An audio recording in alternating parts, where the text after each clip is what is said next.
ये intrinsic property of matter होता है, फिजिकल क्वांटिटी, इसको स्केलर क्वांटिटी बोलते हैं। और largest unit EMU, smallest unit क्या होता है, फ्रैंकलिन होता है। और 1 coulomb is equal to 4.8 × 10 to the power -10 right, इतने होते हैं इसके चार्ज। फिर उसका से हम लोग को इलेक्ट्रोडायनेमिक, इलेक्ट्रोस्टैटिक वगैरह सब कुछ पढ़ना है। Okay, hello everyone, so I am Lakshmi Sahu and today I am gonna to start our physics class 12 chapter first, that is electric charges and fields. So guys, आप लोगों ने थंबनेल पे देख लिया होगा कि क्या क्या टॉपिक्स आज हम लोग इस वीडियो में पढ़ने वाले हैं। ठीक है, तो सबसे पहले हम लोग को पता होना चाहिए कि ये इलेक्ट्रोस्टैटिक्स क्या होता है। ठीक है, तो इलेक्ट्रोस्टैटिक मींस क्या होता है, the branch of physics that deals with the study of electric field, electric force and electric potential due to the charge at rest. यानी कि हम लोग इस चैप्टर में जो भी चीजें पढ़ेंगे ना, उसमें चार्ज तो है लेकिन वो क्या है, मोशन में नहीं है। ओके, क्योंकि इलेक्ट्रो मींस क्या होता है, चार्ज, एंड स्टैटिक मींस रुका हुआ, एट रेस्ट। ठीक है, तो यहाँ पे जो चार्ज है वो एट रेस्ट है। ओके, देन इलेक्ट्रोडायनेमिक एक और ब्रांच आता है फिजिक्स का। तो इसमें क्या होता है, electro means charge and dynamic means in motion, यानी कि इसमें आपका जो चार्ज है वो मोशन में होगा। ये जो हम लोग इलेक्ट्रोडायनेमिक पढ़ेंगे ना, वो हमारा जो थर्ड चैप्टर है करंट इलेक्ट्रिसिटी, उसमें हम लोग को पढ़ना है। ठीक है, ओके, सो गाइस स्टार्ट करते हैं। इलेक्ट्रिक चार्ज क्या होता है सबसे पहले, तो इलेक्ट्रिक चार्ज मतलब क्या होता है। ठीक है, जैसे आपका प्रोटॉन हो गया, इलेक्ट्रॉन हो गया, इलेक्ट्रॉन आपके नेगेटिव चार्ज होते हैं, proton are positively charge, right. So तो ये हमारा इलेक्ट्रिक चार्ज होता है, वो इंट्रिंसिक प्रॉपर्टी ऑफ मैटर होता है, मतलब किसी भी मैटर में मैटर की जो इंट्रिंसिक प्रॉपर्टी होती है, ठीक है, उसको बोलते हैं इलेक्ट्रिक चार्ज। अब ये फिजिकल क्वांटिटी होता है ना। फिजिकल क्वांटिटी किसको कहते हैं, जिस भी क्वांटिटी को हम लोग मेजर कर सकते हैं, जिस भी चीज़ को हम लोग मेजर कर सकते हैं, उसको फिजिकल क्वांटिटी बोलते हैं। ठीक है, ये इसका क्वांटिटी है। अब क्वांटिटी है तो इसका कोई एसआई यूनिट, कोई सीजीएस यूनिट, ये सब यूनिट तो होने ही चाहिए। ठीक है, तो एसआई यूनिट जो होता है इलेक्ट्रिक चार्ज का, वो होता है कूलम। ओके, सीजीएस यूनिट क्या होता है, स्टेट कूलम, या फिर इसको ईएसयू बोलते हैं, मींस इलेक्ट्रोस्टैटिक यूनिट। अब देखते हैं कि आपका 1 कूलम इज इक्वल टू कितना होता है, 3 × 10 to the power 10 ESU। तो फिर चार्ज ऑन 1 इलेक्ट्रॉन, राइट, यहाँ पे होगा आपका चार्ज ऑन 1 इलेक्ट्रॉन। तो चार्ज ऑन 1 इलेक्ट्रॉन क्या होगा, 4.8 × 10 to the power -10। अब ये कैसे आया वो मैं आपको बताऊंगी। जैसे आप लोगों ने अभी मैं और आगे वीडियोस में बताऊंगी क्वांटाइजेशन टर्म वगैरह, तो इसमें आपका आएगा Q equal to N basically. ठीक है, इलेक्ट्रॉन का चार्ज हम लोग को पता है क्या होता है, 1.6 × 10 to the power -19। ठीक है, और आपका Q का क्या दिया है, Q आपको पता करना है कि मतलब चार्ज ऑन 1 इलेक्ट्रॉन कितना होता है। N की वैल्यू यहाँ पर आपकी दे चुकी है 3 × 10 to the power 9। वही आप 3 और 1.6 को मल्टीप्लाई करोगे तो आपका 4.8 और 10 to the power -10 आपका बेसिकली आंसर आ जाएगा। ओके, हाँ, अब हम लोग देखते हैं कि आपके चार्ज के कई सारे यूनिट होते हैं, तो इसमें कोई एक लार्जेस्ट यूनिट होगा, कोई स्मॉलेस्ट यूनिट होगा। तो आपका 1 EMU, ठीक है, EMU भी एक आपका चार्ज का यूनिट है, जिसका मतलब होता है इलेक्ट्रोमैग्नेटिक यूनिट, जो कि होता है 10 कूलम के बराबर। ठीक है, अब लार्जेस्ट यूनिट क्या होता है, EMU ही हमारा लार्जेस्ट यूनिट होता है। आप इसको स्टार मार्क कर लेना, क्योंकि ये पूछा जाता है कि which is the largest unit, तो होगा आपका EMU। और स्मॉलेस्ट यूनिट पूछेगा तो क्या होगा, फ्रैंकलिन। ओके, फ्रैंकलिन भी आपका एक चार्ज का ही यूनिट होता है, जो कि होता है आपका 1 अपॉन ये जो भी 1 कूलम का वैल्यू है, जब ये अपॉन है यानी कि बहुत छोटा वैल्यू है ना, तो इसलिए आपका चार्ज का यूनिट क्या होता है, फ्रैंकलिन। ओके, सो गोल्डलीफ इलेक्ट्रोस्कोप। तो सबसे पहले हम लोग जानते हैं कि इलेक्ट्रोस्कोप किसको कहते हैं। जैसे आपका माइक्रोस्कोप होता है, टेलीस्कोप होता है, लाइक दैट। तो इलेक्ट्रोस्कोप क्या होता है, सो इलेक्ट्रोस्कोप आपका एक ऐसा डिवाइस है जो कि आपका presence of charge and the nature of charge को क्या करता है, डिटेक्ट करता है, बताता है कि वो कौन सा चार्ज है, उसका नेचर क्या, पॉजिटिव है, नेगेटिव, ये सब आपका इलेक्ट्रोस्कोप बताता है। ठीक है, तो उसी पे आपका एक एक्सपेरिमेंट है, गोल्डलीफ इलेक्ट्रोस्कोप, राइट।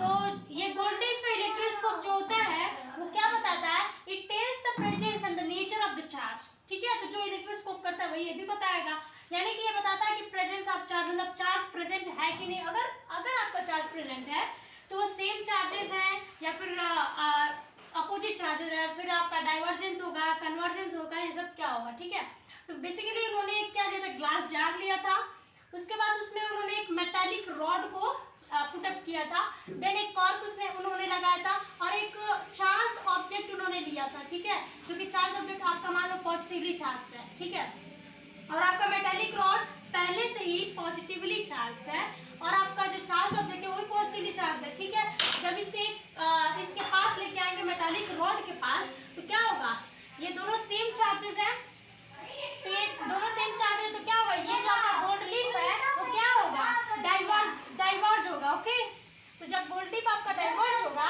ये आप देख सकते हो, ऐसे मैंने दिखाया है।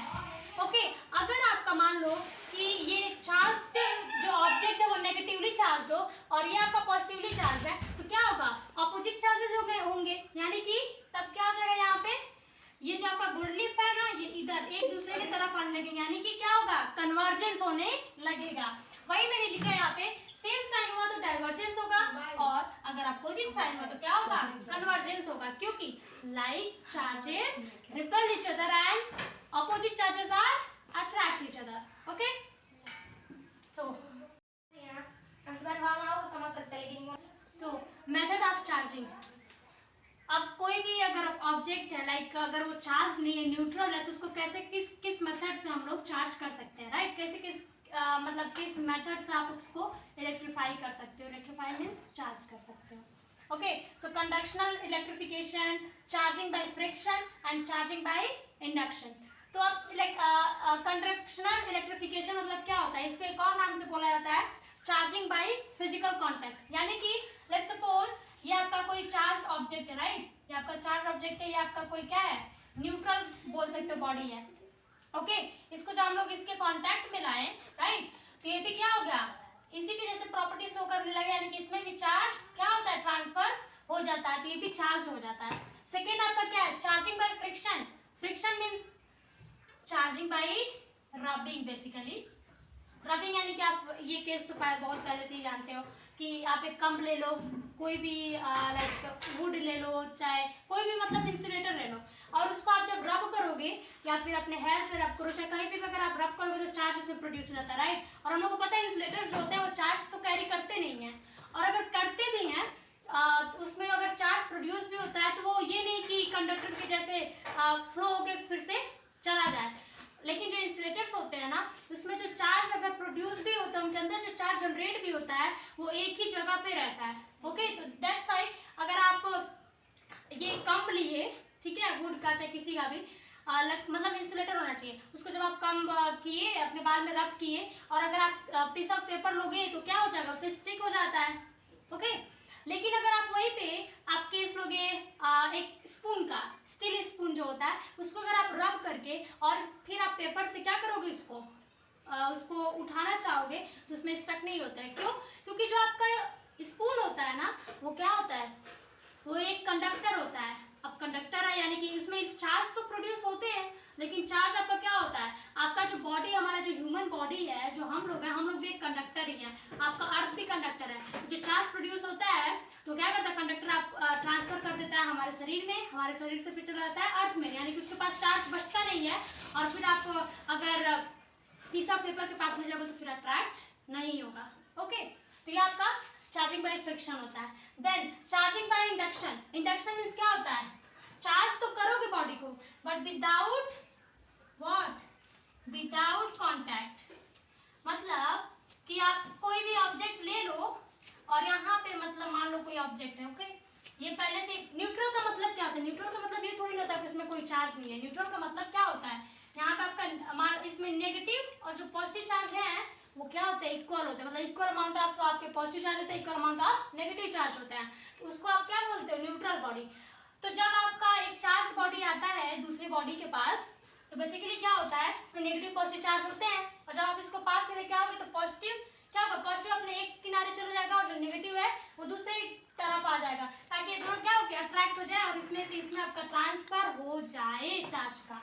ओके, तो ये बेसिकली आपका क्या है, चार्जिंग बाय इंडक्शन।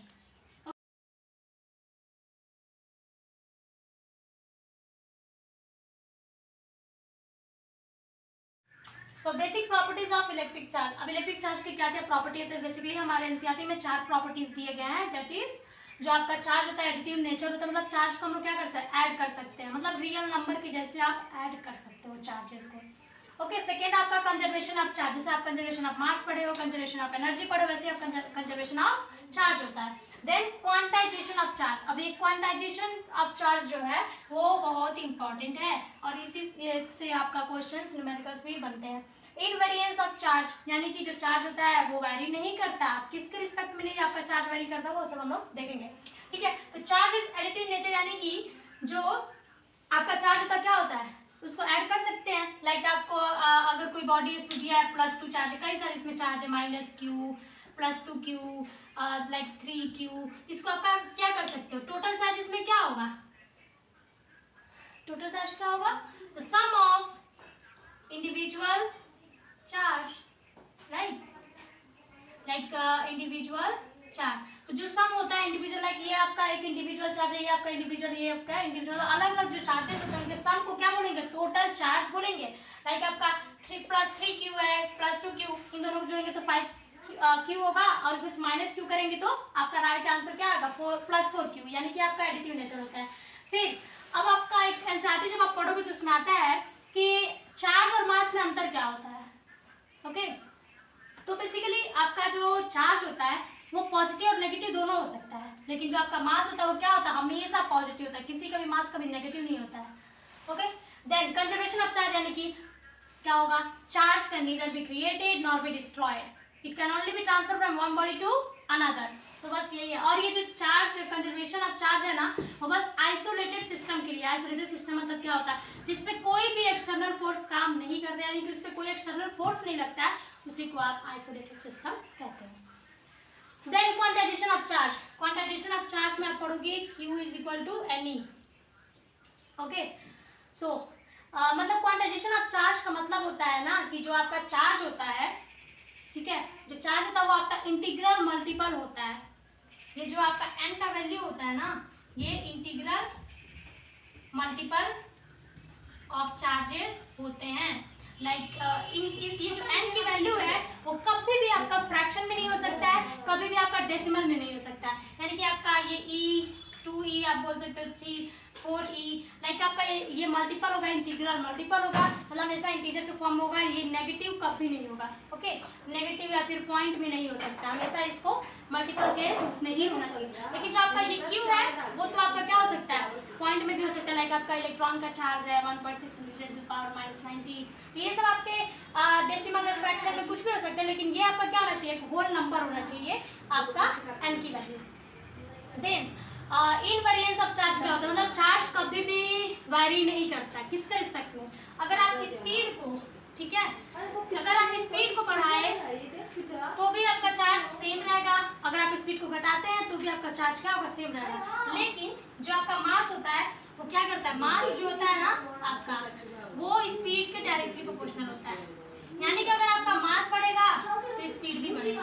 ओके, लेकिन जो आपका चार्ज होता है वो स्पीड पे डिपेंड नहीं करता है। वही सब आपके बेसिक प्रॉपर्टीज थे इलेक्ट्रिक चार्ज के।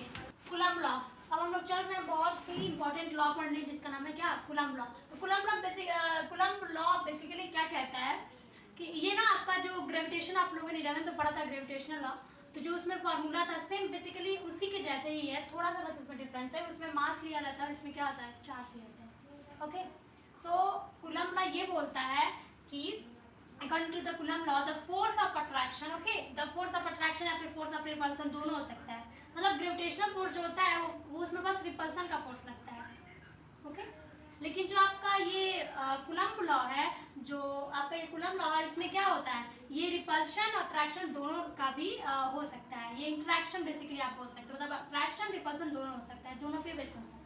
तो the force of interaction between two charges is directly proportional to the what, force, मतलब फोर्स के ये डायरेक्टली प्रोपोर्शनल होते हैं, what, the product of the magnitude of two charges is directly proportional to the force, and the force is inversely proportional to the square of the distance between the two charges.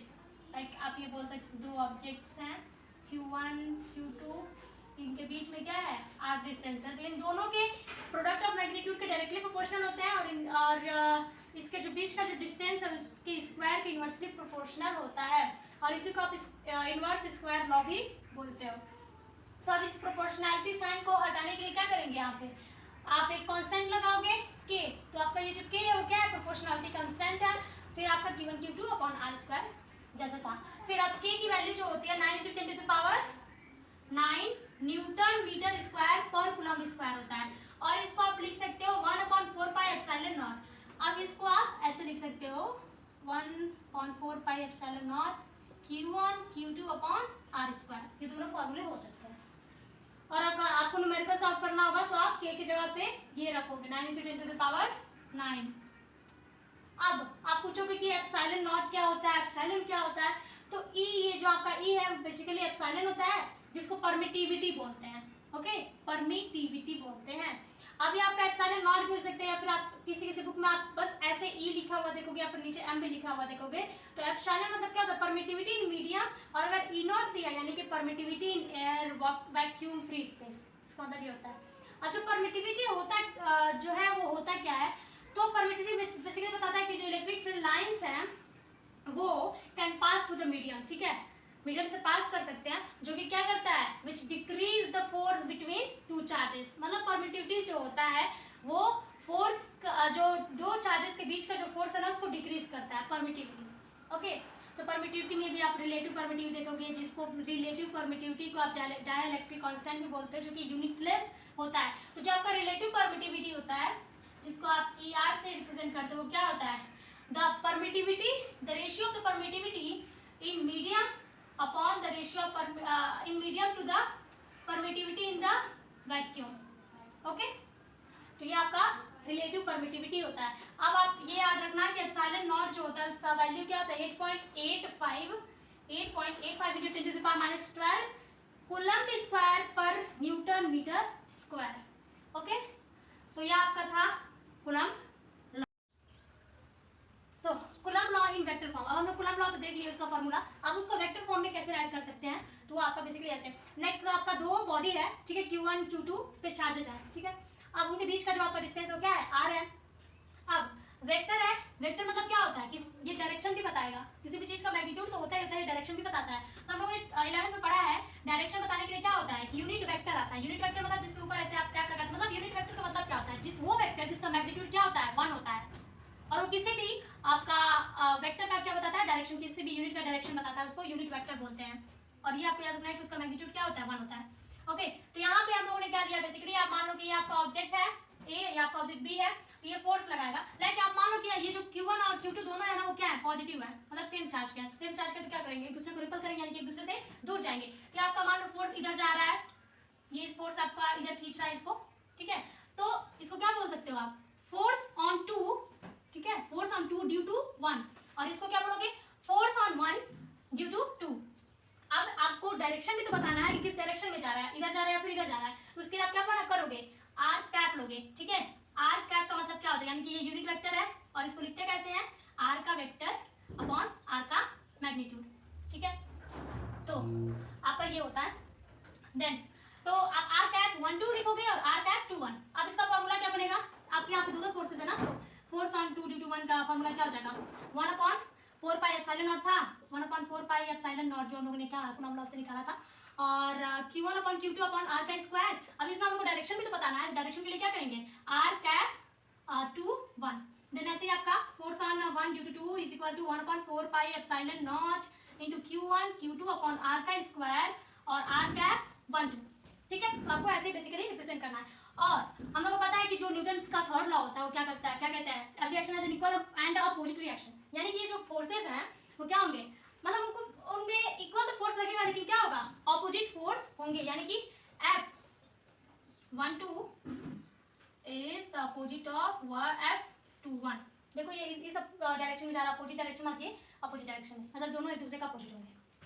Basically ये आपका था vector form में आप इसको लिख सकते हो, ये आपके दोनों फॉर्मूले हो सकते हैं, ओके, गॉट इट।